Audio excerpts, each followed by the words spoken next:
Buen día, esta es la presentación de mi proyecto de la actividad 2 para técnicas de la comunicación. Básicamente lo que intenté realizar es una descripción de tópicos importantes que creo se deben tener en cuenta, o cuáles son mejor las etapas de un proyecto de desarrollo de software. Yo aquí dibujo, muestro en la primera parte, en los 3 ítems importantes, lo que debe tenerse en cuenta. Entonces aquí lo primero, yo menciono, ahí está el texto y se puede profundizar un poco más, donde la primera parte, o lo primero que hay que hacer, es entender el core del negocio, o sea, entender cuál es el objetivo o lo que va a solucionar el proyecto. Si estuviésemos hablando, por ejemplo, de un desarrollo para un sistema de producción de una fábrica de vinos, debería uno entender cuál es el proceso y cuáles son las cosas que llevan ellos a cabo, y cuál es el objetivo o cuáles son los problemas o falencias que quieren solucionarse con la tecnificación del proceso.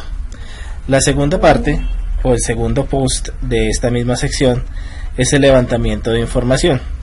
Aquí es clave porque la gráfica que está aquí escrita, esta que vemos ahí, que tiene sus propios derechos de autor, describe de manera muy explícita qué puede llegar a suceder en una definición de proyecto.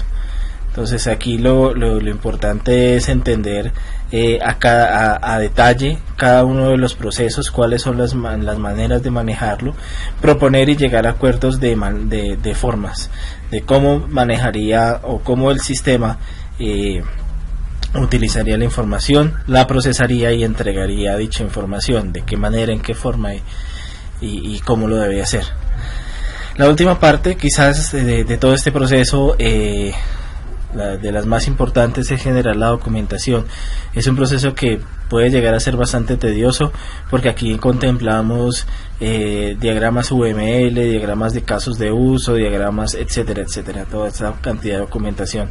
El objetivo de esto es compilar todo lo que viene de las etapas anteriores, plasmarlo en un documento, y de tal forma que cuando se le entreguen a los analistas de pruebas o a los analistas de desarrollo o a los ingenieros de desarrollo, esta documentación les sea sumamente clara.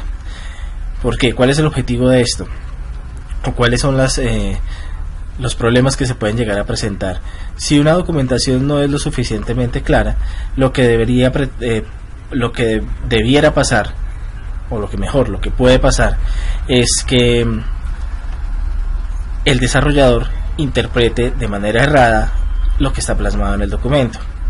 Esto hace que sucedan, pues digamos, sobrecostos en tiempo del desarrollo del proyecto. Diseñamos una pantalla de captura de información de producto, por ejemplo, y el formulario tiene tres campos, nombre, código y descripción, pero no se especificó que el nombre debería obedecer a un cierto patrón o que el código debería generarse automáticamente. Esto hace que cuando el proyecto se levanta la información del proyecto, se define el proyecto, se desarrolla el proyecto y avanza a sus etapas futuras, cuando esté en validación del cliente, sencillamente pues se va a devolver y va a generar un sobreesfuerzo adicional sobre esto. Entonces es muy importante generar la documentación lo más detallado posible, lo más claro posible, y no dejar espacios a interpretaciones. La siguiente sección que vemos aquí es diseño antes que código. Esta sección nos habla brevemente de, digamos, algunas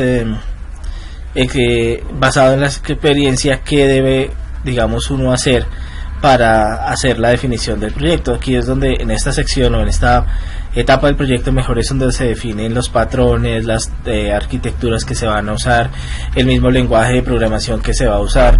Todos los proyectos no deben obedecer a lo mismo, es decir, si yo he usado de manera eficiente un proyecto con una arquitectura de varias capas, y una de esas capas es una capa de servicios, por ejemplo, no siempre debe aplicarse esta arquitectura. Hay proyectos que van a ser por su naturaleza diferentes y puede que sea inocuo usar una capa de servicios.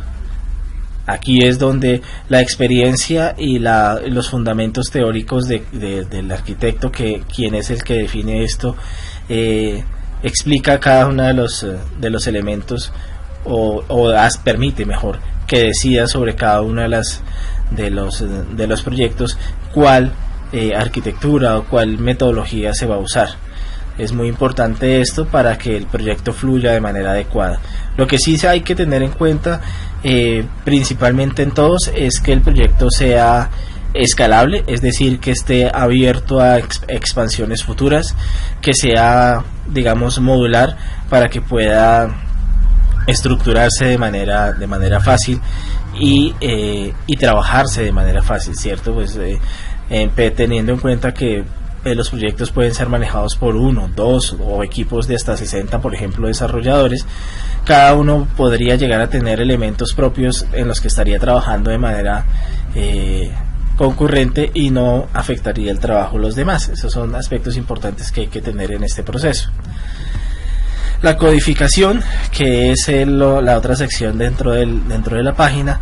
La codificación es un aspecto, digamos, importantísimo en la escritura del proyecto. Nos rige ciertas parámetros, ciertas reglas o normas que nos indican cómo debe uno estructurar, escribir y generar el código.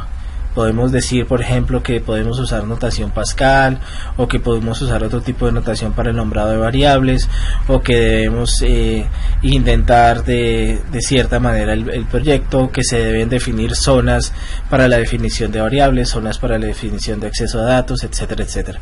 Es importante definir estos estándares de codificación, entender que estos estándares, digamos, que son variables en el sentido que van a ser mejorables a medida que va pasando el proyecto, porque lo que generalmente se recae es que se hace un documento general muy denso de estándares de codificación, donde en la práctica no son viables, porque son demasiado engorrosos implementar esos estándares.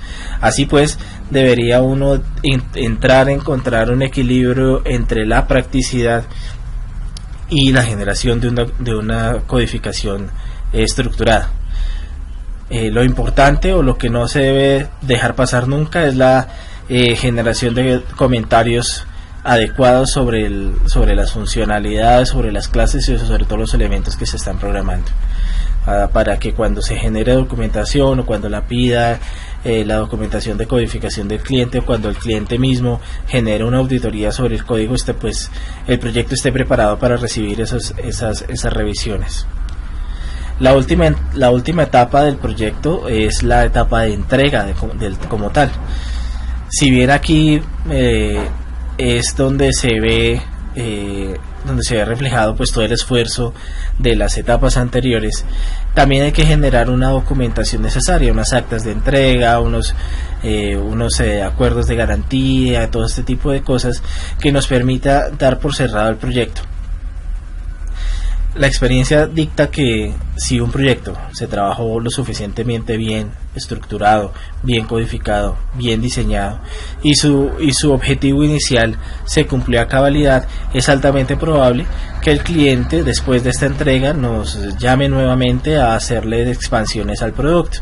Y si el producto está lo suficientemente bien estructurado, esto no iría a ser ningún problema, y el proyecto iría creciendo en función del crecimiento propio del cliente.